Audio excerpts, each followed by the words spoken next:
প্রিয় ভিউয়ার্স, আসসালামু আলাইকুম। ডিজিটাল ফার্মার ও আমার পেজ প্রতিভা টিচিং সেন্টারের পক্ষ থেকে আপনাদেরকে জানাই অভিনন্দন। তো যার আজকে আপনাদের মাঝে নিয়ে আসলাম আধুনিক পদ্ধতিতে রসুন চাষ।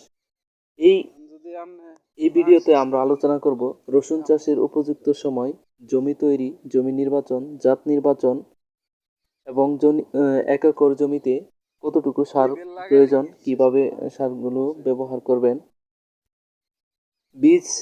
বীজের পরিমাণ, আগাছা দমন, পোকামাকড় দমন ইত্যাদি বিষয় নিয়ে আজ আলোচনা করব। তো চলুন মূল আলোচনায় যাওয়া যাক। আমরা আজ প্রথমে জানব রসুনের চাষের উপযুক্ত সময়। রসুন মধ্য অক্টোবর থেকে মধ্য নভেম্বরের মধ্যে চাষ করলে সর্বোচ্চ ফলন পাওয়া যায়। এর ব্যতিক্রম হলে ফলন একটু কমে যায়।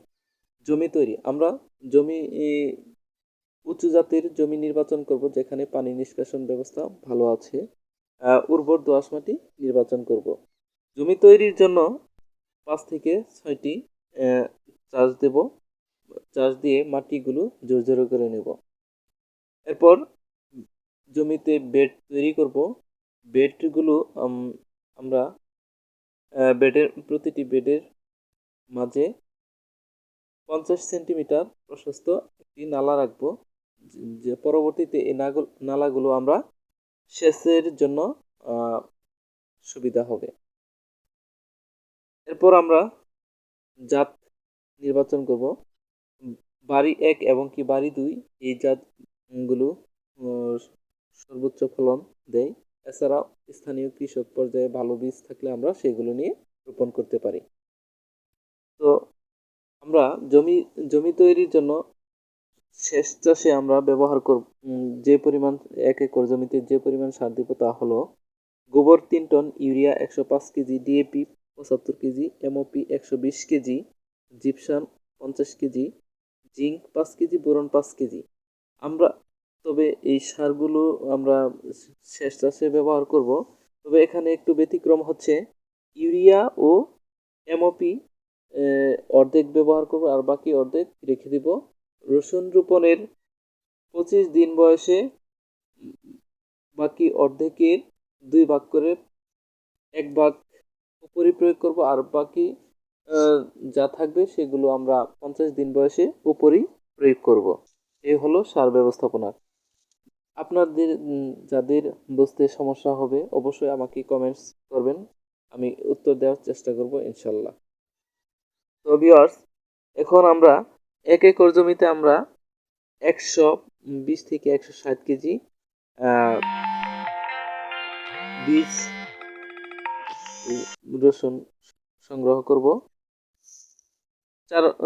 রোপণ পদ্ধতি, সারি থেকে সারির দূরত্ব 50 সেন্টিমিটার এবং বীজ থেকে বীজের দূরত্ব 10 সেন্টিমিটার রাখবো এবং প্রতিটি রসুনের কোয়া বা দানাগুলো 3 থেকে 4 সেন্টিমিটার মাটির নিচে দেব।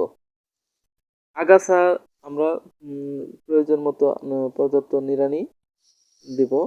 পোকা, থ্রিপস এবং সাদামাছি আক্রমণটাই বেশি হয়। থ্রিপসের জন্য ট্রেসার, সলোমন ব্যবহার করব। আর মাকড়ের জন্য আমরা ভার্টিমেক, ওবেরন ও মোভেন্টো ব্যবহার করব। এগুলো আমরা প্রতি 7 দিন পর পর ব্যবহার করব। পার্পল ব্লচ যা এক রোগ, এর জন্য আমরা ব্যবহার করব বায়ার কোম্পানির লুনা সেন্সেশন, প্রতি লিটার পানিতে 1 মিলি হারে ব্যবহার করব। 40 থেকে 45 দিন বয়সে আমরা রিডোমিল গোল্ড এবং কি রুব্রাল প্রতি লিটার পানিতে 2.5 গ্রাম হারে ব্যবহার করব। 60 থেকে 65 দিন বয়সে সুপার কিংবা এমিস্টার টপ অনুমোদিত মাত্রায় ব্যবহার করা যেতে পারে।